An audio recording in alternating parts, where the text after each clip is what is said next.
Radio.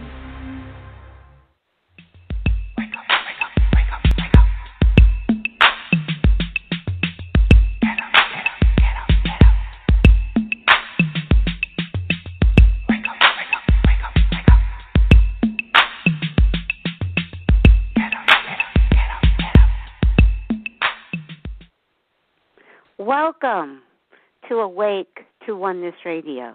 My name is Caroline Chang, your host. The mission of Awake to Oneness Radio is to inspire the world to awaken to the universal truth of oneness.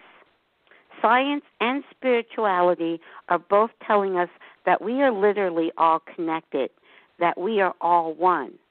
So what you do to another person, you are doing to another aspect of yourself. And when the world awakens to the truth of oneness, there will be peace on earth. Today's show topic is Simple Wisdom from the Heart with Regina Dawn Akers. Regina channeled the book, The Holy Spirit's Interpretation of the New Testament, and she's also the founder of an online church by the name of Awakening Together. Welcome, Regina, to Awake to Oneness Radio. Thank you, Caroline. I'm happy to be here. Well, we're so happy to have you with us today. I first learned of your work by my co-host, David Dove Fishman, who he and I co-host the show on Mondays on Awakening Together Radio. And he told me about you, and I said, love to have you, and I'm so thankful that you're with us. Can you please share your journey, your story with our listeners to give them that history that I discovered when I went searching online? Sure. I will give the succinct version because I'm sure your show's not 5 or 6 hours long, so okay. We'll have to keep it short. But I think that probably the real start to my spiritual path was when I was around 38 or 39 years old. I think I was actually bored and lonely. I was in the Air Force at the time. I was stationed in a little town in Texas that was many, many miles from any other town, and there wasn't much to do, and I think I was bored and lonely. I think that was the real catalyst.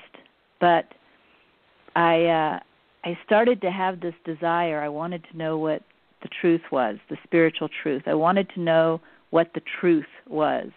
And at that time I had a belief in my mind that the truth would be I would have called it the right Christian religion.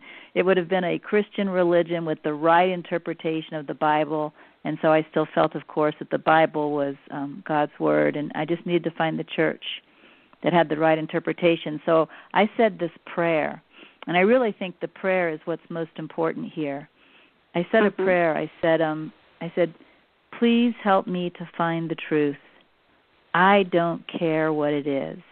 And I think those words, I don't care what it is, was a lot more important than I realized at the time. But after I said that prayer, I started on a research project where I studied just dozens upon dozens of Christian religions and their beliefs and where they pointed to in the Bible to get their beliefs, thinking that I would find the true religion. And I just kept coming to one dead end after another. And I had to just give up. I just came to this realization that there wasn't truth in any of the Christian religions in their interpretation of the Bible. And I think I thought then that, I don't know what I thought. I just thought that my search was over, I guess. But what that did really was that opened me up, because thinking that the truth was going to look a certain way, of course, was a huge obstacle. And so this huge research project and this sense of failure actually opened me up so that I could start recognizing truth in a different direction. And for me, the first thing that started pointing in that direction was A Course in Miracles. I ended up hearing about A Course in Miracles, and it was many years later I think I was around 44, so it was several years later when I started really reading A Course in Miracles. But on the day that I started reading A Course in Miracles, I said another prayer, which is kind of funny. And I don't remember what I was praying about. I had my own prayer that I was saying because I thought I was starting another important spiritual step, and so I was saying this prayer. But as I was praying, it's like something came down over me. So this part of the prayer, I don't feel like I did. I feel like it did me, if that makes any sense. Mm-hmm. So as I was praying, this came down over me, this sense of surrender. And I just felt all of a sudden like I just wanted to surrender the rest of my life. And I heard myself say, I will learn anything you want me to learn. I will do anything you want me to do. Just make me useful for the rest of my life. Mm-hmm. And then I simply began studying the Course, doing the. Oh, yeah, thank you. Yeah, that's very powerful. Very powerful prayer. Mm-hmm. Well, what I didn't realize also is my whole life changed then. I didn't start seeing the signs of it for about 2 months, but my whole life changed with that prayer. About 2 months later, what began to happen, and I want you to know that I'm my personality, my background, I'm a very middle American, from Kansas, conservative kind of person. I had never even heard words like metaphysical, manifestation, New Age. I wasn't even familiar with these terms. I knew nothing about anything. But about 2 months later, what started happening to me was I started having visions. Mm-hmm. And this was something I never, could even have imagined would happen. But the visions came, and they were teaching me clarity. And they were pointing towards truth. But for me at that time, you would have to call it a new truth, right? It was turning me around and pointing me in a different direction. And and after several months of visions, I started hearing an inner voice. And the inner voice asked me to write for it. And it asked me to also teach what I write. And it was very clear that it didn't want me to write from me. Right? It wanted me to be like an empty shell and write for it, what it would say, like a secretary taking dictation. Right. And it also did not want me to teach from me. It only wanted me to teach what it taught me. Okay.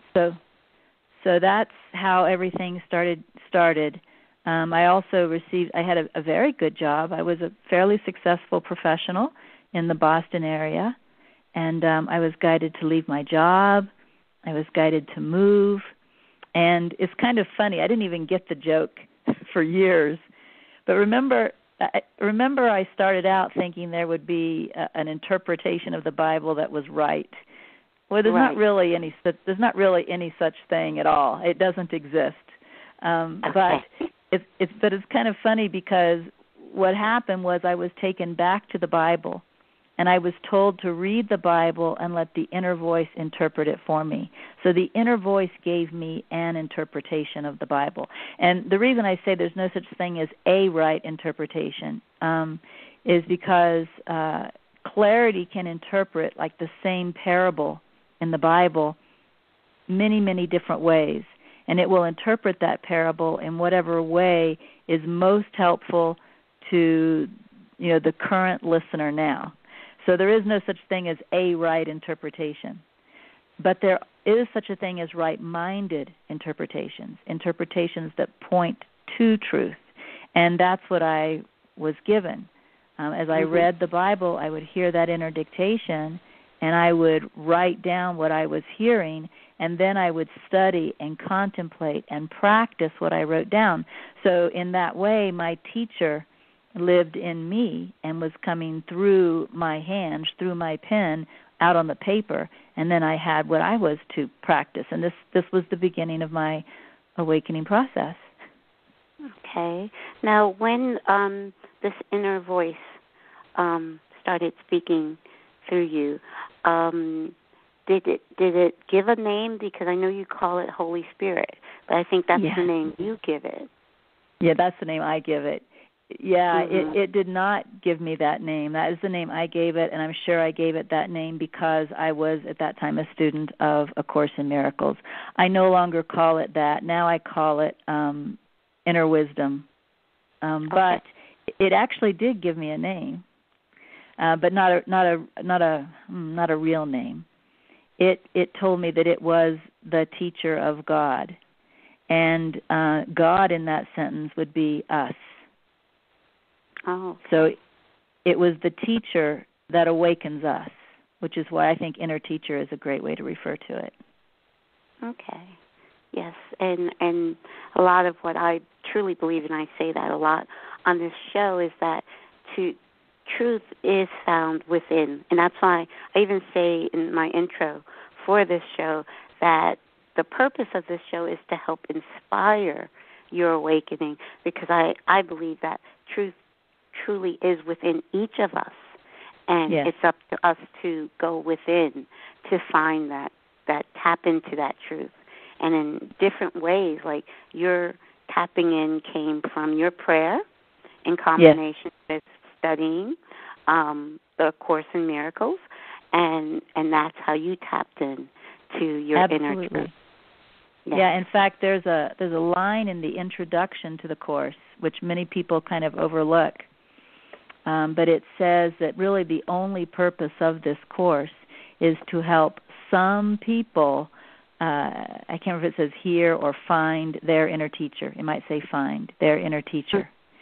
And that's exactly what happened to me. You know, as I practiced the workbook lessons and read the text, was I tapped into that inner teacher, as you say. And then at the end of the Course, in the epilogue, the Course says that now you're being turned over to that inner teacher, and that you're to follow that inner teacher. And so that's the direction I went in, which is why, you know, some people continue to call themselves a student of the Course. I say I was a student of the Course because I was for a period of time, but then I put the Course down and I continued to follow the inner teacher. Right. So now, since the inner teacher started communicating with you, and the wonderful book came through, tell us more about your journey. What happened after that? Okay, well, what happened after that is actually probably quite important, although I think it's sometimes difficult for people to understand. But after the book came, the Holy Spirit's interpretation of the New Testament, I actually said another prayer. It's funny, every important step in my life starts with a very sincere prayer.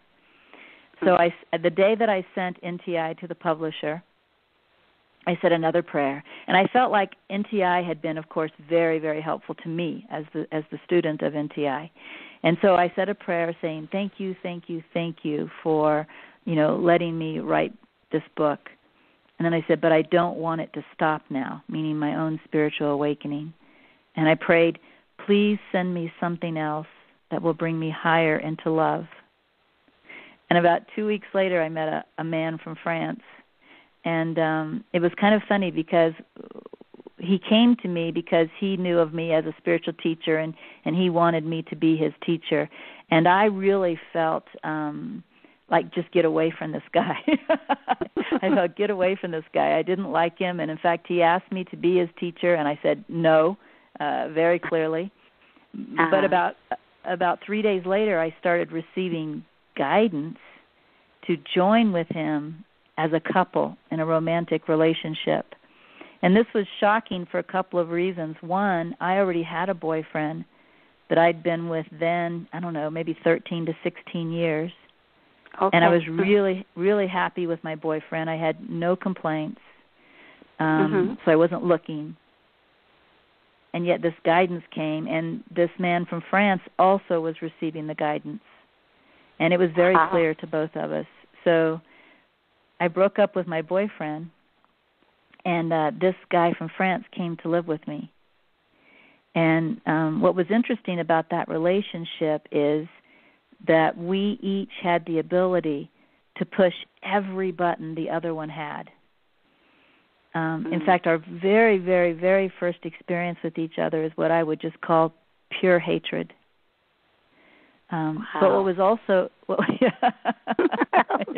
I find that amazing. Yeah. Go ahead. No, you go ahead. No, I was just saying, I just find that amazing that your first meeting him, you don't even know why, because it's more on a spiritual level that you're feeling all this animosity towards each other and you don't really even know each other. It was very funny. Yeah. But what was also interesting about our relationship, is that he and I, before we joined, because we both really felt we both felt sincerely that we were being guided. Neither one of us felt like we had picked that one. Right. So we decided that our relationship had to be for the purpose of awakening. And we decided that anything that happened in our relationship would have that purpose. So even though we immediately hated each other, we would sit down holding hands, and we would ask Holy Spirit for guidance. And that scribal ability that I had came through again. And during the year and a half that we were together, there were about 60 messages that came that helped us undo our false thinking or our conditioning.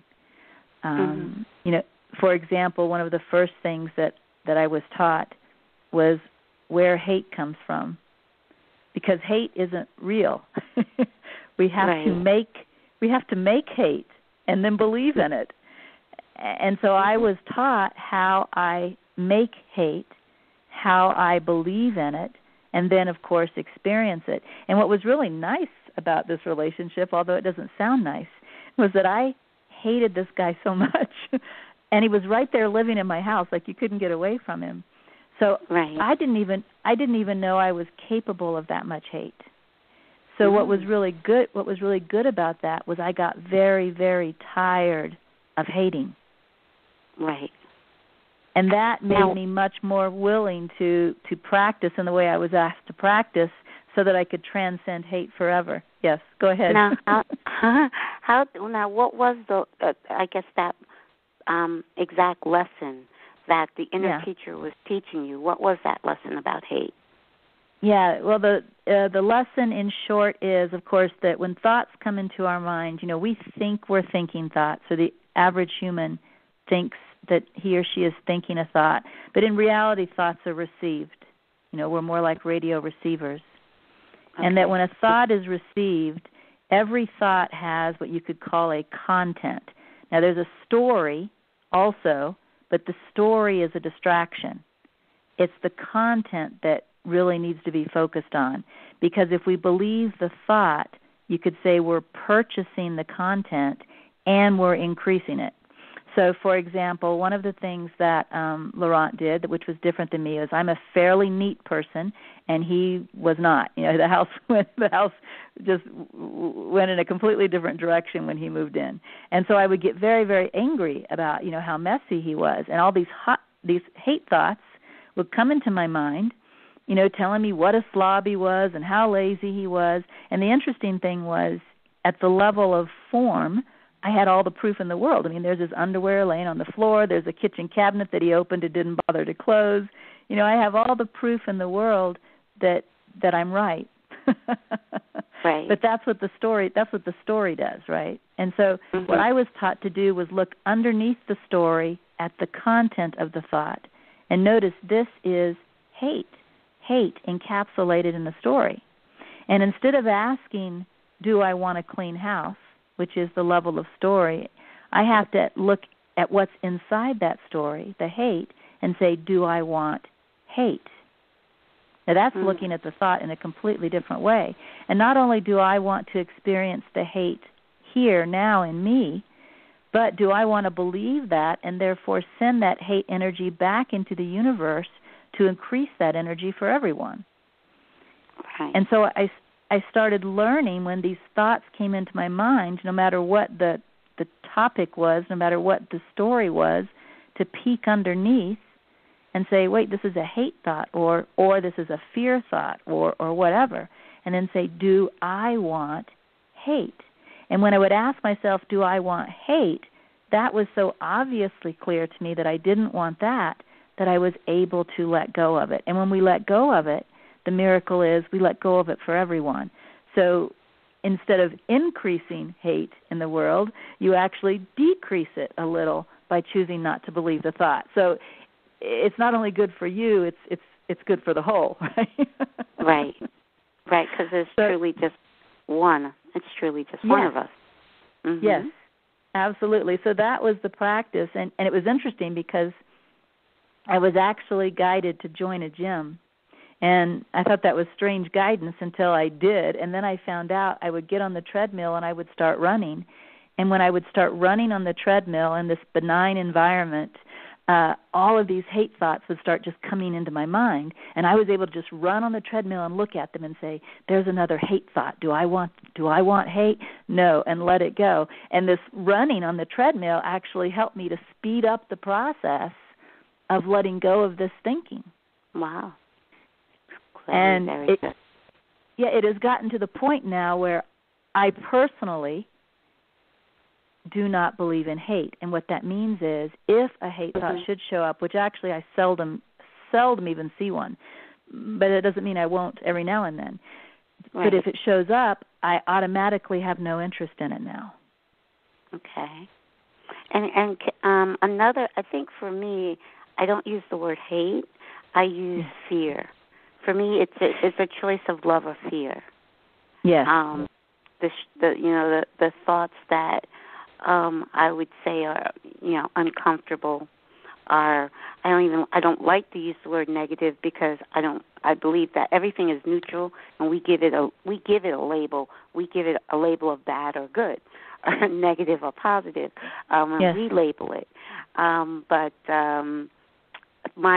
I believe we have two choices: love or fear, and usually, but that I think that the word hate you're associating also with fear. Well, in that case, I was also just describing a specific emotional experience. Okay. So you could say, just like you could say it's all ice cream, there are different flavors of ice cream, right? So I was talking about a specific flavor, a specific emotional experience. But I agree with you that fear would be underneath of that. Yes. Right. Yes. Very good, very good. So tell us then now, after that experience, when did the whole, you started the online church and all of these other amazing things you did. How did they come about? Okay, let me move forward then. So I'll just say quickly that I was with this French man for a year and a half, and a lot of healing occurred, so that when the relationship ended, it also ended through guidance. And, in fact, I even went back to my original boyfriend, who I'm still with. We've now been together 25 years. But when the relationship ended, I didn't have hardly any buttons left. Like I became an emotionally consistent person through this relationship, just happy and able to check within instead of going to my head. And all of that stuff happened. But when he first left, I had a different experience for a brief period of time, because when he was living with me, because it was such a challenging situation, I was very deeply focused within, always asking, kind of through a check, like what should I say, how should I respond, what should I do? I was being very introverted. When he left, it got easy again for a time, so I made the mistake of not being so introverted. And when I made the mistake of not being so introverted, it's like the ego began to kind of come back in a louder way again. Yes. And because I had gotten used to more peace, when the ego started coming back in a louder way, I couldn't tolerate it. Even though my loud ego was the same as the ego I lived with all of my life, right? It wasn't any louder. It's just now I couldn't tolerate that anymore. So I said another prayer, which means something else is coming. And this time I prayed for something that would take me to the next step. Okay. And after I prayed for that, I was guided to go to the computer, go to Amazon.com, and order a book from from a man called Ramana Maharshi. And I did not know Ramana Maharshi at that time. I don't know if you do. Do you know Ramana Maharshi? No, I'm not familiar.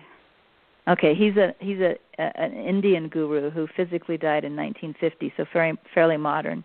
So I didn't know him, and I went and I ordered that book. And when the book came, I thought that it was just going to be like magical, because I was guided to order it. But when I opened it, I couldn't understand it. It uses all these Sanskrit words, and even then I had never even heard the word Sanskrit. So I just couldn't understand the book at all, and I kind of threw it down on a table.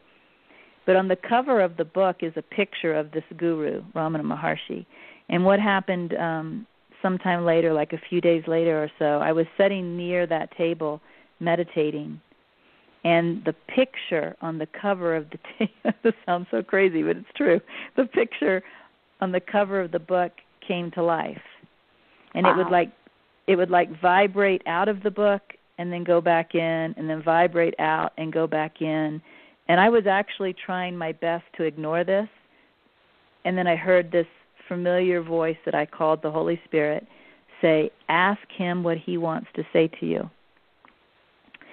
So I went within and asked this Ramana Maharshi person, what is it that you want to say to me?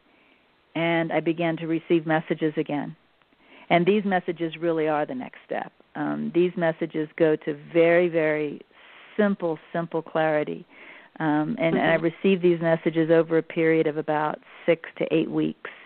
And they are also now published in a book called The Teachings of Inner Ramana.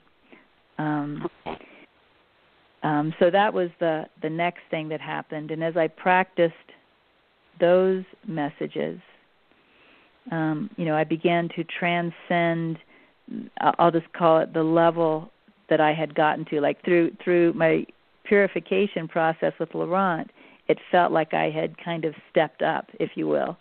And through practicing the messages of inner Ramana, I went further or higher, or however you want to call it. And then, go ahead. I was going to ask, can you share a few of those simple wisdom? I love the title of Simple Wisdom. Can you share some of those messages? Yeah. You want me to read directly from the book or just tell you about them? I'd rather you just tell us. Okay. So, The Teachings of Inner Ramana is a very thin book. And it's kind of funny because sometimes because it's so thin, people will read it very quickly, but I don't think it's meant to be read so quickly. It really teaches 3 primary practices. And the purpose of the practices is to get you out of thinking, because you can live in the world without thinking, but most people have no idea how. Everybody is so caught up in their thinking. So this is teaching you how to live without thinking. And so one of the practices that it teaches is surrender. And people have all kinds of ideas about what surrender means. But all that this surrender really means is instead of thinking about everything that's going on in my life and making decisions, I ask within in every moment, what am I to do now? And so like if I ask within, what am I to do now? And there's a feeling to go take a shower, I go take a shower. And then when I'm done with the shower, then I would ask, what am I to do now? And if the feeling is to go check email, I go check email. But you're following this process of intuition rather than thinking with your mind, thinking about what's most important or what you least want to do or however your mind thinks. It gets out of thinking, and yet it still moves you. Okay. The second, go ahead. Okay, go ahead. No, I was just going to ask, is that similar? For me, I try to stay in the moment of now. Yes. One of my favorite books is The Power of Now. Yes. And I always, I'll go to my breath, I'll focus on my breathing, and I'll try to stay in this moment. So is that similar to what you just described? Okay. Yeah, I would say it's similar. I would say that if there's anything, if there's anything that's different, and I don't know there is, you listen and tell me. If there's anything that's different, it's that this is feeling for not really just a moving action. It's because I Like, let's say you said something right now, and I wasn't certain how to react to that. Like, I wasn't certain if you were insulting me on the radio or, making fun of me or what. So I don't know what to do. I would check within for how am I to see this? How am I to hear this? So basically, it's the average person, what they do is they go to their head first. Yes. This is teaching you to go within first. Okay. So that you're being. I think for me, how I think it's just a different terminology for me. I always say I lead with my heart. I go in and how does it feel? Yes. And honestly, very recently, the past few weeks, the past few months for me, it's been a lot just going with feeling and my feelings, when Spirit has been saying to me, clear, do not do that. I am now at the point. Now, I remember my younger days. Spirit would tell me, don't do that. And I would still do it. But now Spirit, when Spirit says no, I listen. That's it. That's it exactly. Yes. Yeah. And I think we all know that. Yes. Yeah, that's in fact, also one thing I've learned is, a lot of people say they can't hear Spirit, and to a point that's true, but the reason they can't hear Spirit is because they've actually repressed Spirit. Whatever Spirit was, like let's say we're tempted to gossip, right? But then you hear that little thought, don't say that in whatever way you hear it or you feel it or whatever, right? Don't say that, but then you ignore it and you say it anyway. You gossip anyway. You're kind of saying to Spirit, I don't want to hear you. And so if you do that all the time, that really represses Spirit, which makes Spirit harder to hear. So the reversal of that is, when you hear it, when you do recognize it, listen. And the more you listen, the more you bring it back out of repression, and it becomes much, much more conscious. Yes, very true. But, yes, so, okay, and you were about to say the next step. The next tool, the next tool then is, it was a mantra. And basically I was asked to say the mantra whenever I remembered. So whenever the thought came into the mind to say the mantra, I was to say it. And it wasn't an out loud thing. It was just something, I would say to myself. And I was asked to always say it with focus, with love, devotion, and then kind of hang out in the silence. It may only last a couple seconds, but hang out in the silence afterwards. And the mantra was, I am that I am. Oh, I love that. So whenever it would come too. Yes. Yeah. I do. So whenever it would come to say that, I would say that. And what began to happen after I would say probably the first 2 months was I began to experience myself differently. The first thing that happened, and what I mean is, I began to experience myself as untouched by the world. So like things could happen, like one thing that happened one day is that my septic system backed up in my house, right? Things could happen that the average person would be very upset about, and I would not become upset. I would still deal with it. I would call whoever you need to call, the septic people and the cleaning people, but there would be no upset. I began to feel very, very untouched by the world. And that seemed to come from the mantra, I am that I am. And that untouching then just got to be stronger and stronger and stronger, so that now I live primarily in an untouched state. I don't want to ever make the mistake of bragging, because like if something happened to my daughter, I don't know that I would feel untouched. So I don't ever want to brag, but my primary experience is untouched. Like I just feel happy and peaceful and joyous, and things happen and I deal with them, but I'm untouched. I hear you on a heartfelt level. I lost my son 1.5 years ago. I'm not sure if you're aware of that. No, I'm not. I was at peace. Okay. I was at peace, and because of my journey, I understand exactly what you mean, and I've had my septic backup in my house. So I'm so with you there. I'm so with you, and you wouldn't believe this. That happened on the day of his funeral. Oh my! Yes, on the day of his funeral, my septic backed up. It was like a clog. It wasn't a septic. The result was like the septic backing up, but it was clogged. So everything that was trying to go out was coming back in. So I think that's what happened to me water. too. Thank God, it was mostly water that was coming back in. Nothing, crazy. But and that happened on the day of his funeral. Yes.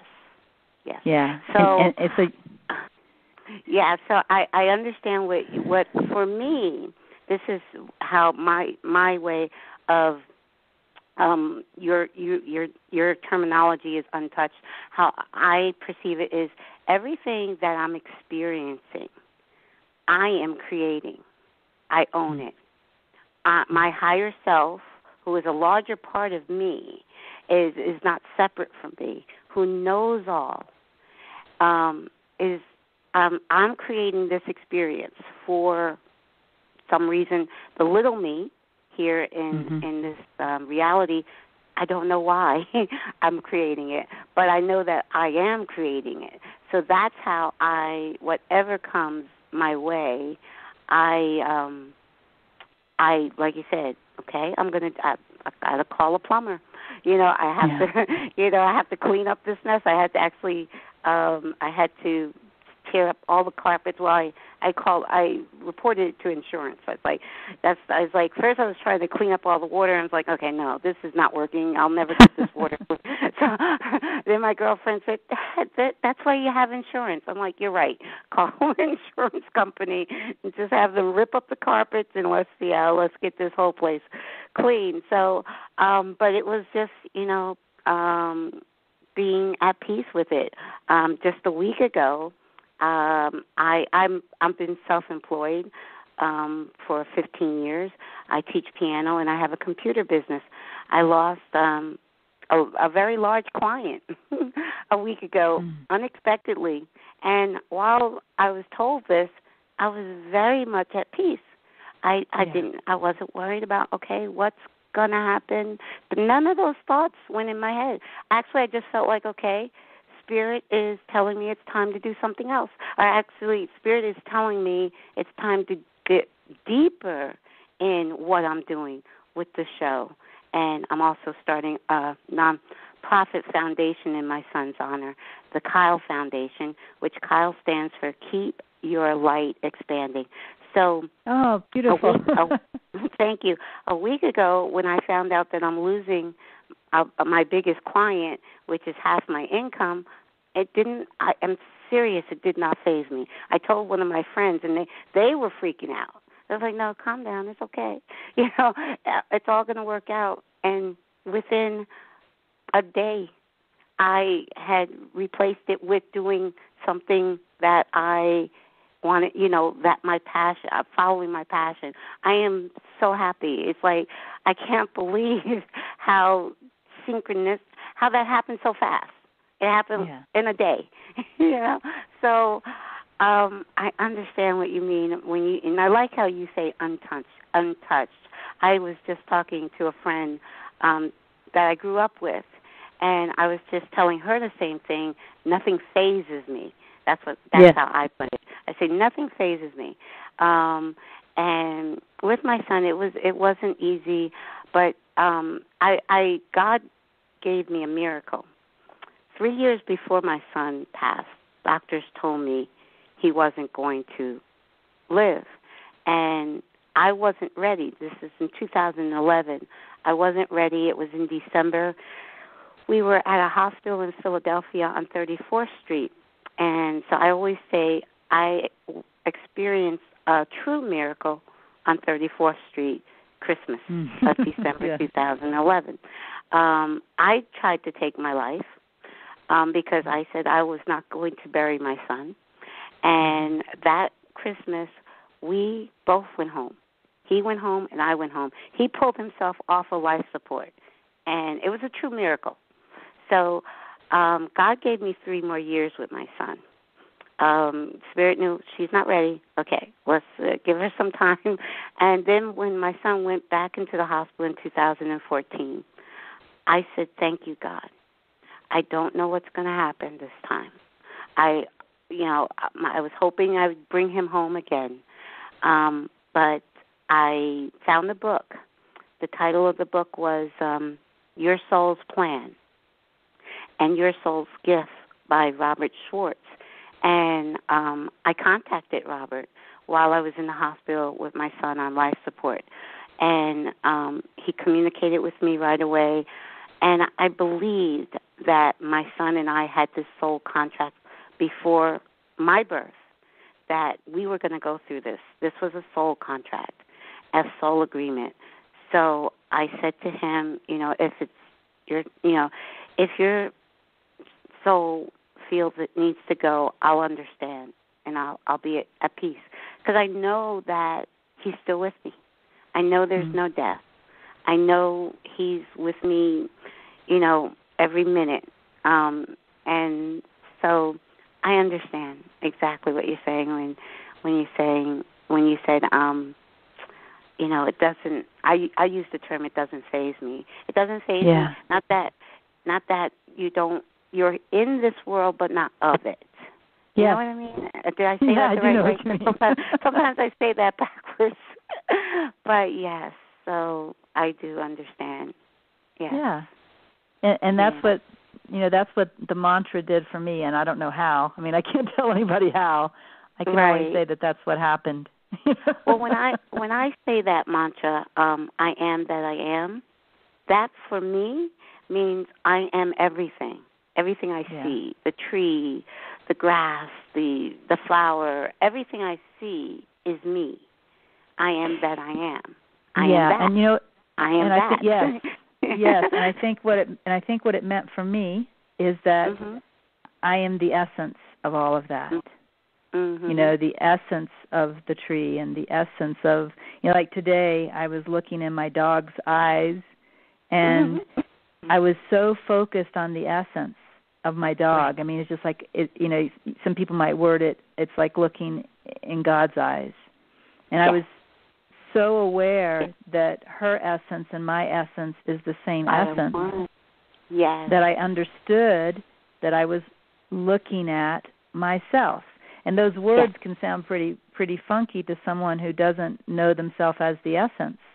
Right. But if you are the essence, then you are everything, because everything is the same essence. So, exactly. And you're untouched. Yes, that's so true. That's so true.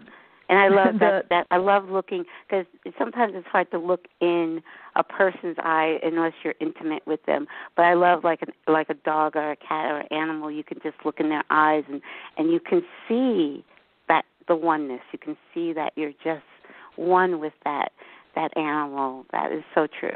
A baby. I do that all the time in the supermarket. As I'm going down the aisle, a little baby's in the cart, and I'm looking right in their eyes. Because you can do that with a baby. Sometimes you try to do that with a stranger. They're like, why are you looking at me like that? But you can do it with a baby. And I do it with every baby I see. I look directly in their eyes, and I just see their essence and know that, we're just all one. Yes. Yeah, I actually have a pretty good relationship with bugs, which it wasn't natural for me. I wasn't a little kid who loved bugs or anything, but it's just that since I discovered the essence, I see their essence so clearly that I have a really good relationship with bugs, and sometimes they appear to notice it.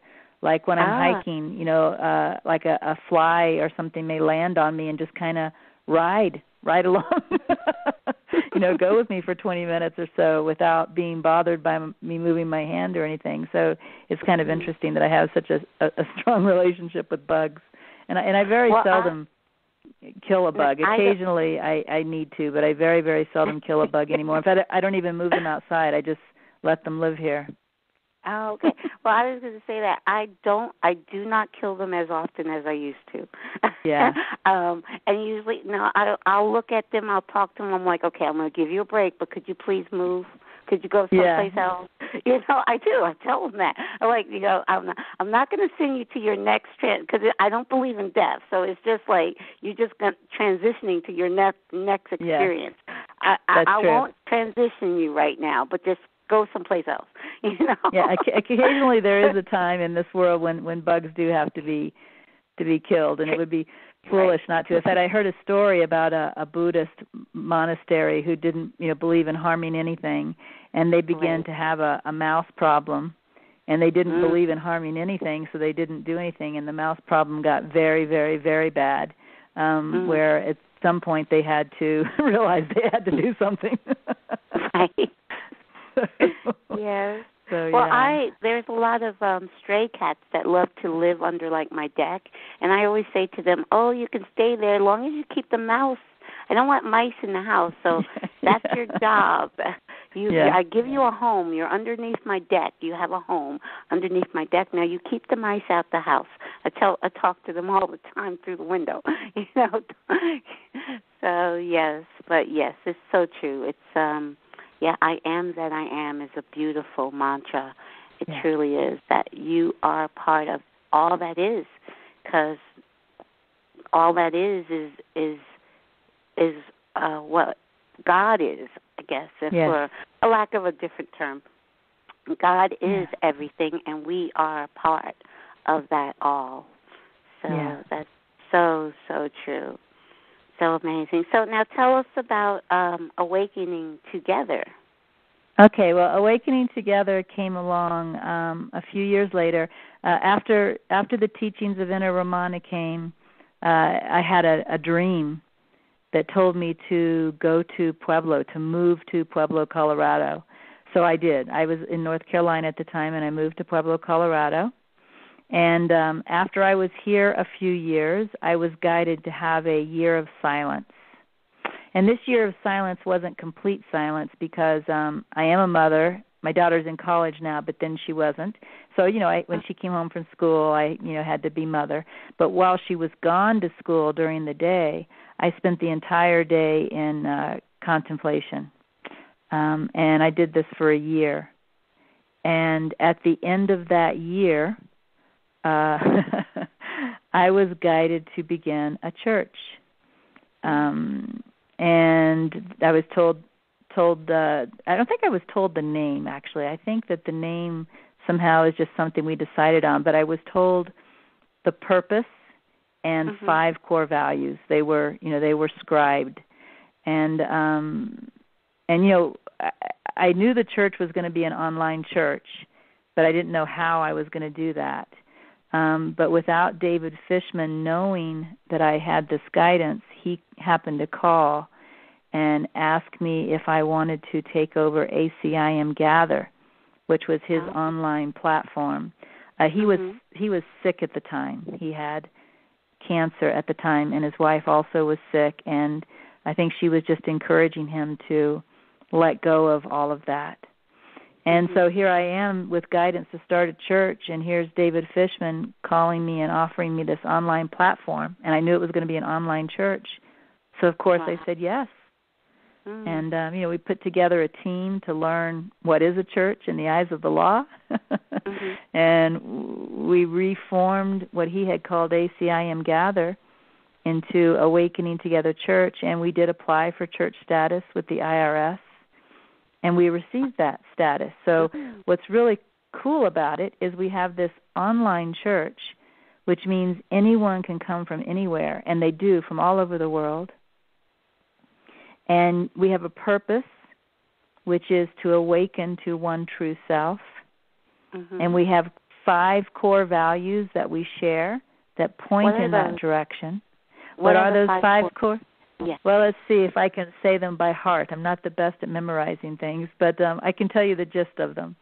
One core value is that everyone has their own inner wisdom, and that is to be respected, and that people can be in different places at different times on the spiritual path, and that right. is to be respected. Mm-hmm. That no one person has authority over others. Mm-hmm. That there is only one truth, and that is non-dual. It has no beginning, no end, and it's absolutely changeless. Mm-hmm. That other things are not truth, although they may point to truth, they are not truth, and so they should not be idolized as truth. They should just be seen as pointers. Mm-hmm. And also that we embrace every experience while focusing on our true self. So what that last value really means to me, for example, is often you will hear people in non-dual communities, like let's say someone's house burns down, they'll say, that's just an illusion. And they kind of course, it's not their pain, so it's very easy for them to say that. But, they right. kind of aren't respecting that person's pain in any way, or respecting that person's maybe immediate needs of clothing or shelter or money. And so right. so we don't disrespect experience. Mm-hmm. We respect people's experience, but at the same time, we want to remain focused on what I was calling the untouched, and mm-hmm. you were calling the not phased. We want to. Right. Most people would call it spirit. We want to remain focused on within ourself the spirit, the truth, the untouched, right. the unfazed, while mm-hmm. at the same time helping those who may not feel untouched and who may need a meal or some money or a shoulder to cry on. Right. Right. Compassion and love. Compassion and love. Yeah, that would be the yeah. compassion and love value. Yeah. So that's really the gist of our values. Mhm. Very true. I understand what you're saying. I kind of had this conversation last week with my last week's guest about the things like the tragedies, like someone's house burning down. This whole reality that we're in is a dream. It's an illusion, but we're in this dream. So in this dream, it's like I say, you have a choice of love or fear, and if someone's house burns down, you do what you can to love on them. Whatever you can do. It's about love and showing, and that person is a part of you. So knowing that person is a part of you, their pain is your pain. So you want to comfort them and give them and show them as much love as you can, because that's just giving yourself love. And when the more love you give to the world, the more the world is returning that love to you. And because it's all one. It's all, So I hear what you're saying. He asked me that same question last week, but I guess for me, I'm thinking people that are truly understanding and embracing oneness at a heartfelt level, it's always about love. So their action would never be for someone that is experiencing a hardship. Their reaction would never be one of uncaring and of unloving, because it's all about love. I don't know if I'm making any sense. Does that make sense? The way I sometimes explain it to people who don't understand, because some people get caught up in spirituality at a head level where they don't understand compassion. Exactly. They're like, why would you help if the world's not real? So the way I explain it is, if your right hand, somehow got cut, you would use your left hand to put medicine on it and bandage it. I said, it's like that. Yeah, exactly. Exactly. Of course you're going to go to someone's aid and if they're in need, because you're all one. So, like you said, I think that question about it's all of an illusion and why help them if it's an illusion, that's someone just not even really embracing the truth of oneness, because the truth of oneness is love. It's all and I think about it's just at the head level for them. It hasn't dropped to the heart level, because the heart sees different than the head, right? So, yes, I think so. Because it's interesting that I've been hearing that this past week about even on Facebook, one of the people that listened to the show last week said that I was, kind of stuck on the fact that the world is an illusion. But I said, well, I guess, what the word was fixated. That I was fixated that the world is an illusion. I'm like, well, I guess I am, but I'm in the world, not of the world. So I am going to, in every moment, I'm going to be loving in every moment because I'm here. But I know that it's a dream. It's a dream of my creation. So I'm going to try in each moment to make it a beautiful dream. Not a nightmare. Yeah. So, yeah, you don't have to have a nightmare. That's true. It's too bad that not everyone knows that, but it is true. You don't have to have a nightmare. Right. Yes. It's a dream of your own creation. So you can choose to have a nightmare, or you can choose to have a beautiful dream. It's up. That's what free will is all about. Mm-hmm. Yes. So true. So true. So now, what are you doing nowadays? Do you have any events coming up that you wanted to share? I do. Listeners? When you said that, it's so funny because when you said, "What are you doing nowadays?" I thought, well, I spend my mornings in meditation, but I get it, events. I should talk about that too. I was taking you a little too literally, I think. We do have some events coming up. Probably. If anybody wants to go to our website, which is awakening-together.org, and look at the events menu, one event that is coming up is our fall retreat in Colorado. And one thing about our fall retreat that's different from other fall retreats is we actually have 3 retreats right in a row. Because some people say it's not worth it to come for, a short period of time. They want it to be longer. And other people say, I can't come longer. I can only get off work for a short period of time. So we just have 3 retreats right in a row. So people who want to come for all 3 can. People who want to come for 2 can. People who want to come for 1 can, right? It suits everybody's schedule.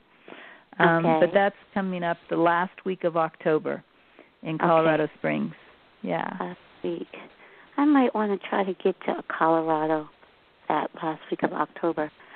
We would love to have you. I'd love to meet you. That would be so fun. That would be amazing. Yes.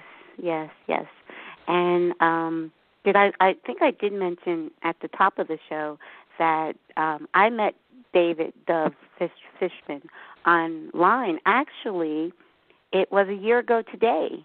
We became, you know how Facebook gives you past memories nowadays on your Facebook page? Yes. It was a year ago today that Dave and I became friends on Facebook. And it was a few weeks ago, about a month ago, on Facebook. He said, call me. And I was like, okay. And I called him, and he's like, I want to do a show with you. So Dave and I co-host this show, The Truth of Oneness Within, on Mondays on Awakening Together Radio. So it is just, I definitely, I'm feeling drawn to go to Colorado for many reasons. There's a lot going on in Colorado. So where do you live at? I'm in the Poconos. I live in the heart of the Poconos. Yeah, northeast Pennsylvania. Nice. Yes, I love it here. Yeah, I love it here. My vision is to have the Kyle Foundation Center here, which my vision is to have a community center here, spiritual community center that will help teach and inspire the world or this community to oneness. So that's my vision here in the Poconos. I love it. It's a nice. We're very small mountains compared to Colorado. You guys have but it's a very sweet place. I've been to the Poconos before. I went there on one of those romantic vacations that you all are famous for, and I really enjoyed it. Yeah, we used to be the honeymoon capital of the world. But I don't think we still are. It's faded out. Huh? Well, I went there many years ago, so. Yes. Yeah, I've been here 25 years. I settled here and raised my 2 children here, and I'm very settled. I don't move around a lot. I'm like, oh, this is home. But I like to travel, and I definitely would love to come to Colorado. So thank you so much, Regina. I can't believe the hour has already gone by. It's I feel like I'm just on the phone talking to a dear friend. Thank you so much. Thank you very much, and I hope to meet you in the fall. That would be fun. That would be amazing. And I'm definitely going to. Now, what do you know the dates? I think I'll look them up. I can look them up online. I think it starts October 23rd and goes until October 30th. Okay. Well, that's Global Oneness Day. You guys should know about it. Global Oneness Day is October 24th. And okay, good. Check it out online, Global Oneness Day. Okay, this will be the 7th annual Global Oneness Day, October 24th. Okay, I am going to let you go, but thank you so much. Thank you, Caroline. Enjoyed this so much, I don't even want to say goodbye. All right. Okay, thank you so much, Regina. You have a great weekend. Okay. Thank you. Bye-bye. All right. Bye-bye.